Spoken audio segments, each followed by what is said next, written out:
This is Cal Ripken Jr. He played a record 2,632 straight games of Major League Baseball. He's a 19-time All-Star and is one of just 58 players who made the Hall of Fame in his first year of eligibility. And this is his brother, Billy. While Cal never missed a game, Billy often was hurt and spent a lot of time on the disabled list. In 1988, his team lost their first 18 straight games, and Sports Illustrated put Billy on the cover as a terrible player, symbolic of a terrible team. So how is it then that Billy's 1989 Fleer baseball card is worth about $1,500, while Cal's is only worth a measly 25 cents? Well, in this video, you're going to discover how to instantly make whatever you do more valuable, more in demand, something that can fetch you much higher prices, and I'll show you how to do this even if you're just starting out, the best way to position yourself so you can get your first high-ticket client, and also how the strategy works everywhere, regardless if you sell products, services, software, e-com, you name it. First though, how is it that Billy's card is worth 6,000 times more than Cal's? Even though Cal is probably 6,000 times the better player. Well, here's the story. When they took Billy's picture to put on the card, the photographer first told Billy, hey, grab a bat over there to pose with it. So Billy just grabbed the first bat that he saw, he smiled, and the pic was snapped. What no one realizes is that on the bottom of the handle of that bat, there was a colorful phrase written that nobody caught. And the card was printed and it was shipped, and only after it hit the shelves did the phrase on the bottom of the bat catch some poor kid's mother's eye somewhere, probably in Ohio. And the phrase rhymed with duck face. Oops. So Fleer rushed to pull the card from the shelves as fast as they could and destroy it, but not before a few of those got out there. And the result is this Billy Ripken era card is now scarce. And because it's scarce, it's worth 6,000 times more than Cal's card from the same year, from the same collection. See, the easiest way to sell something is to make it scarce. Now, I've ethically used scarcity to make millions of dollars, and I'm going to show specifics of how you can use scarcity. And I'm going to give you the 3 key elements required to really do scarcity right. Now, before we get there, let's talk about how companies like Adidas and Apple and Amazon use scarcity. So if you ever go to buy something on Amazon and you see this, only 7 left in stock, order soon, then you'll see that Amazon knows how powerful scarcity is. They write code on their site to show when a product is about to be out of stock. But that's just rookie stuff. One of the smartest ways that Amazon uses scarcity is with their Prime Day sales event. See, 80% of retail sales generally occur in the last 2 months of the year, and the slowest time in retail is in summer. So Amazon said, hey, how do we create a Black Friday-like sales spike during our worst month? And that's how Prime Day was born.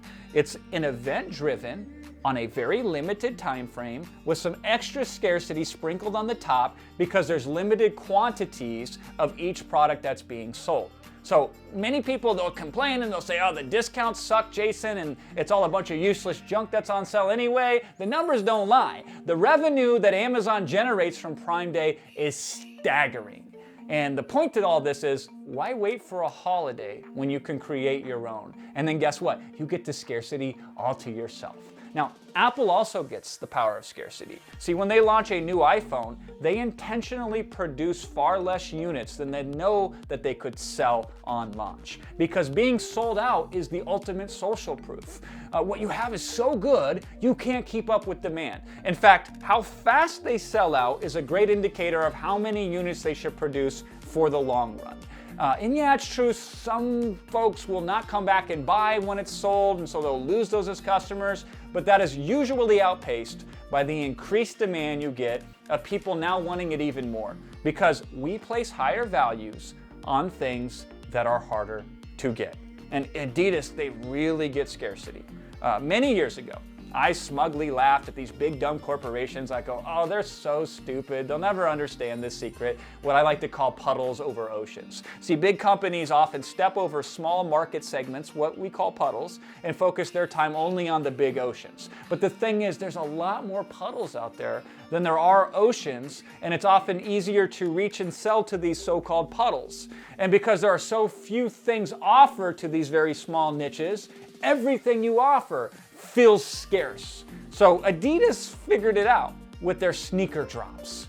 And on November 18, 2017, Adidas did a drop for its Yeezy Boost collection, specifically the Yeezy Boost 350 V2. I mean, I guess shoes are now sounded like car models. This wasn't even a new shoe. It was just a new color, a made-up color, semi-frozen yellow. It sounds like Yellowstone to me. But anyway, sneakerheads were excited because they're this color's so limited. And it's limited because it's completely hideous, but that's not the moral of the story. The moral of the story is the sneaker drops at 10 a.m. and in less than 30 seconds, it's sold out, even though it was $220 per pair. Adidas has actually created a whole new market of shoe buyers, those who buy the shoes to then try to sell them on the aftermarket. There are kids out there that are building these bots, sniffing out the add to cart URLs on these sites, so when these sneakers drops, they can scoop them all up and then take them over to eBay and try to sell them at a markup. That's how powerful scarcity is. And these are limited editions. And here's the thing, it doesn't have to be sneakers. Every business can create a limited edition of what they sell, yet almost none of them do. Why? Do they hate money or something? I don't know. Even if you're brand new yourself, you can use scarcity to your advantage. Let's say you wanted to start a marketing agency. So first, let's do puddles, not oceans, right? So you're gonna be a marketing consultant for a very narrow industry, let's say dentist. And not every dentist, we'll say only non-franchised local dentists in a 15-mile radius from where you live right now. You're probably already the only one who caters to this market. So that's scarcity level 1 unlocked. Even better though, you can reach out to all the dentists and you can say, hey, I'm starting and I'm brand new, and because I'm brand new, I'll do 2 things for you that nobody else will. Number 1, I will work harder because I have to prove myself to you. And number 2, I'll work for the first one of you for free. All I ask in return is that you let me document and share the results with my future clients, and that you give me an endorsement if I do a really good job. Only one person gets you for free. That, my friend, is the PhD of scarcity right there. Or you can do what I did once upon a time that made me a quick $300,000 in sales while masterfully checking off the box of the 3 critical elements of scarcity that all good marketing has. Now, before I reveal those 3 elements, here's the story. Once upon a time, I went to every digital marketer who I knew and respected who had good products. And I begged them. I said, let me sell one of your products at a price lower than you have ever offered it anywhere ever. The lower, the better. The catch was this though. I said, I would only be allowed to sell your product from the time I start a webinar till the time I finish that very webinar. And I enlisted my whole team to help me, and we scoured the internet looking for great products whose creators would offer the biggest discounts possible.